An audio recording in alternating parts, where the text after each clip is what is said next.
Welcome, my lords, to the White City, where you will learn more about Middle-earth and discover differences and similarities between the Rings of Power show and Tolkien's books, and whether Amazon's show, episode by episode, is worth watching. I'm Philip Dutt, your host, and I'll be joined by Matt Vandervoort and Mark Schaefer. I hope you enjoy. It's interesting to note too, though, that she is blind at this point.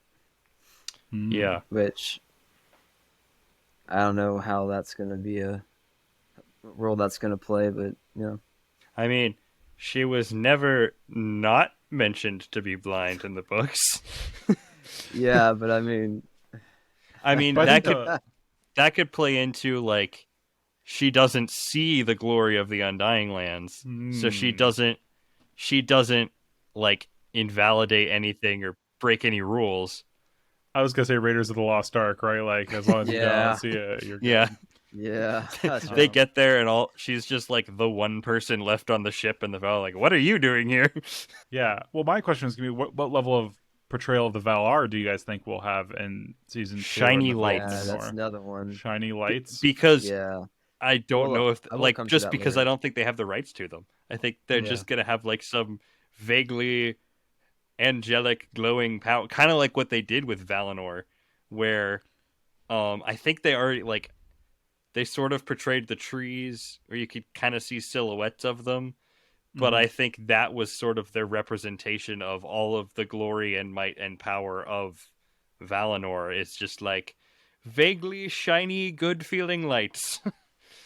I believe also the eagles are mentioned explicitly in the Downfall of Numenor, that Manwë sends like a gazillion eagles to attack or something like that. Yeah. So maybe that will also play a significant role. And then they use their wings to create the wind. I don't know if that's actually how that happens. Yeah, I'd believe it. But, yeah. Yeah. I was going to touch on Miriel's blindness. Actually, I really like that, even though it's like never mentioned in the story. But I think like it just ties in with the idea of sacrifice and what it costs to be good. I mean, what could cost more than besides your life, what can cost more than your eyes, right? Like yeah. Yeah. She already has like a sense of foresight because she has like the visions of Numenor drowning. So I wonder if they will play up any of that with like kind of the trope of the blind seer, where like in exchange for your actual sight you get more of visions of the future sort of thing. Yeah. So with the fall of Numenor, which I think kind of going back to some of the things we're talking about with the Valar, we don't it'd be interesting to see if like they could even like show any of them without naming them. I don't know. I guess, kind of interesting, just like projection. Do you guys think it'll happen in season 2 or with the fall of Numenor? I originally thought that's how they were going to end season 1. But then, I don't know. I feel like I really can't say. I feel like I used to think that they might, but knowing how many seasons it's going to be, like that's a pretty substantial event to have. So they might have something like I kind of feel like season 2 will be mostly like with Sauron. We'll see him building Mordor, and so I'm wondering if it'll end with kind of the Numenorians coming back and actually like capturing him, and then season 3 will be the build up to the fall of Numenor. I feel like that's kind of the direction they're going, but I've been very wrong about plot points before, so I have no idea. Good, though. Well, I guess the last one, but that was I've been really wrong in making predictions. So yeah, I will say that like I'm no like fantastic critic or anything like that, but I think the pacing of the first season was like maybe one of my biggest criticisms of it. That like some things felt rushed, some things that should have taken more time felt like they were like and some things that like I didn't think they spent a lot of time on. They spent a lot of time on. So I think it's really hard to predict that. It's like also like, where is the dwarf storyline going to end up going? What are the Southlanders going to do? Right, like all these questions need to be answered. And like, what is the Last Alliance the last thing they'll portray? How much will they portray Isildur and Anarion and Elendil setting up their kingdoms? Like all these questions are like huge black boxes to me. They're like, well, will they be like one episode? Will there be half an episode? Will they be an entire season of them setting up their kingdoms?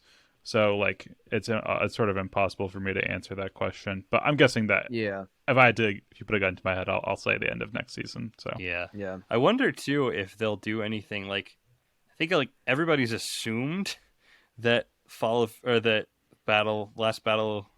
last alliance is last battle is a different franchise. The battle of the last alliance is like the end of the show, but they have teased Balrog, and Balrog doesn't show up until like in the books well after that happens. Um and so I wonder if they'll do something where like they show the battle and then they have a season or two that is just kind of like the aftermath of that, and you get some of the history of Middle Earth leading up to the Lord of the Rings and the Hobbit. I also could see them just throwing in the Balrog because hey, it's a big fiery monster, and who doesn't want to see that destroy a dwarven civilization?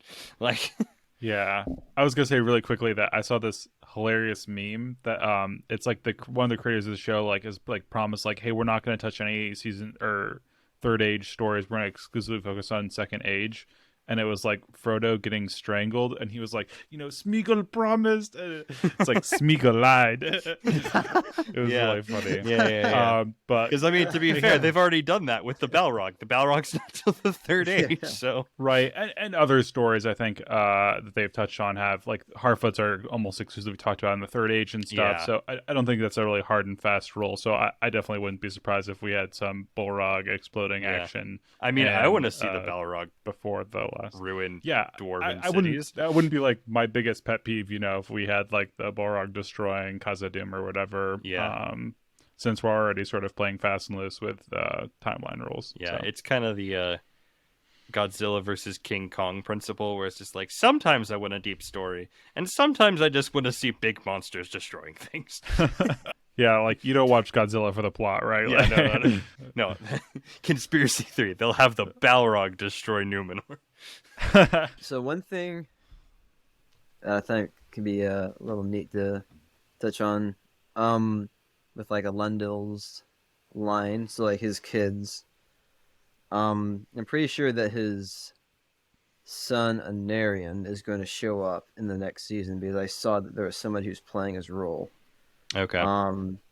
Which is interesting. Because also like I figured out that Isildur is actually the oldest. Is that not right? I could In be the getting books? faulty information, Wow. but I always think of Anarion as the older one, but I really don't know. It's very likely that Isildur is actually the older. Actually, I think he is the older. Let's just So the only thing, you're gonna look it up. So the only thing is that when Isildur steals the seeds of the white tree, I remember it being like him as the young, like it was like a big deal because he was super young and stuff like that. And I thought Anarion was maybe older at the point. Well, but are you looking it up? What does it according say? to Tolkien Gateway, Isildur is the eldest son. So Wow, there you go. I wonder if the whole like him getting the seeds when it's like not really kosher for him is just because he's not like the heir at that point. Like his father is technically the head of the household, so his father should have been the one to get the seeds. But it also could just be him getting the seeds. It was portrayed as like a very heroic act. Like he Yeah. steals them and then they escape to Middle Earth, and so therefore they Yeah. actually have the seeds of the white tree, and Yeah. it's like a sign of the faithful. But yeah, I thought, but yeah, like that's like his first time he's really mentioned, Yeah. and he gets a lot of injuries. So if we do see the fall of Numenor, remember to watch out for that because there'll be some big fight scenes around that. I'm sure. yeah, so it'll be interesting to see that. Does it seem kind of like in the show that they were kind of giving it off that like Anarion was like the older one because we didn't see him? Kind of like he's already like up and moved, kind of a thing. But I think they said it explicitly because he's went through the training before and also quit, I believe, right? So I think they said it explicitly that he is the older brother. Maybe I could be wrong, but yeah, I don't know. Again, Anyways. I think he definitely is always sort of portrayed as the more mature brother. Isildur's kind of a firebrand, hot-headed kind of guy. But again, I feel like that might also be somewhat of a trope. Like usually in like stories, you'll have like the youngest brother who's like actually the most well-adjusted. But it's just kind of flipping it on his head where now we're focusing on the older brother who's kind of a mess. Yeah, I think what I will say is in the books, this is just from a couple lines, but I remember that since Anarion and Elendil died during the last Lance of Elves and Men, that's a big part of Isildur's justification for taking the ring. Yeah. So each person has a justification for why they got the ring, right? Like Gollum says it was my birthday present or whatever. Yeah.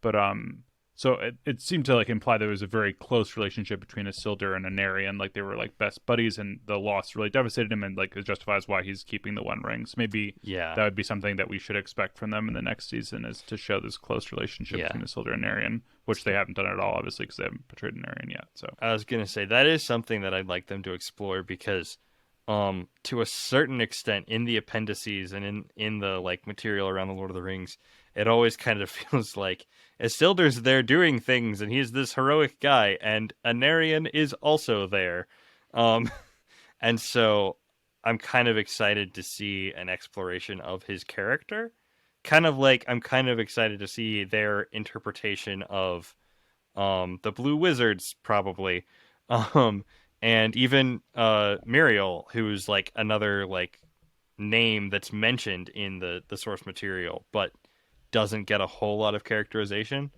And so it'll be interesting to see that their take on Anarion, just because there aren't a lot of them out there. So Yeah. So, I guess another sibling that they now put in new, right, is their the youngest sister, Arian. Yeah. So, I think we had like kind of had the idea that like she's like in a relationship kind of with Farazan's son, right? Yeah. So it'd be interesting to see where that goes. Because like for them to like add her into the story, I feel like they would then like kind of make her role like she's gonna have a specific role for something, you know. And then how is that gonna she like? also could Yeah. be one who fulfills some of Amandil's roles, right? Yeah. Or some other larger roles. I don't think that she will. I think she is there primarily for two reasons. One is to create internal family drama because she's going off with Farazan's son. Like I suspect that she'll probably side with the Kingsmen. Um and so it'll be that kind of like Isildur might be torn between his father and brother and his sister, where it's like, which side do I side with? Um and then potentially to create some sort of plot line where she goes off with the fleet and dies in the cataclysm, and that'll create some emotional motivation for Isildur or Elendil or somebody to do something, like be slightly it could be that's part of why they might emphasize that with like Isildur when he goes to take the ring, like he knows, like everybody's telling him like, oh, this is the better thing to do, but then he might have a grudge and want to sort of start taking power for himself. Maybe, I don't know, this is all just spitball, but I think that I think her main purpose will be to create drama within the family, and then to create some kind of impetus for somebody to do something later on down the line. So, or that there's some like potential like Romeo and Juliet where like they're sort of isolated from both sides, right? They're sort of stuck in the middle. But I will say that just my personal opinion was that one of the worst parts of Numenor was like their cheesy romance, and it was like, and I really hope we don't see too much of it in the next season, you know, rather than like this really interesting dynamic of like the Kingsmen versus the Faithful and what this says about good and evil. I don't really want to see another cheesy romance that's, I don't know, not even particularly interesting to me. The other thing it could do is she could bring Farazan's son over to the side of the Faithful, which could provide drama because now Farazan has a grudge against Elendil and the Faithful, aside from like ideologically. It's like, oh, and you also turned my son against me, and so now I want to kill you. So a little bit of Star Wars. You turned him against me. Yeah. You have done that yourself. Sorry. You are my son, whatever his name is. I loved you. Oh my goodness. Wow. You just see him on the wave. I have the high water. Well, thanks, guys. And, Thanks. Thanks to anyone who's listening, and we'll catch you guys for the next time. Thanks for visiting the White City. Before you leave, please subscribe to our podcast and check us out at thewhitecitypodcast.com. Consider supporting my movement on Facebook, Keeping the Rings of Power Pure.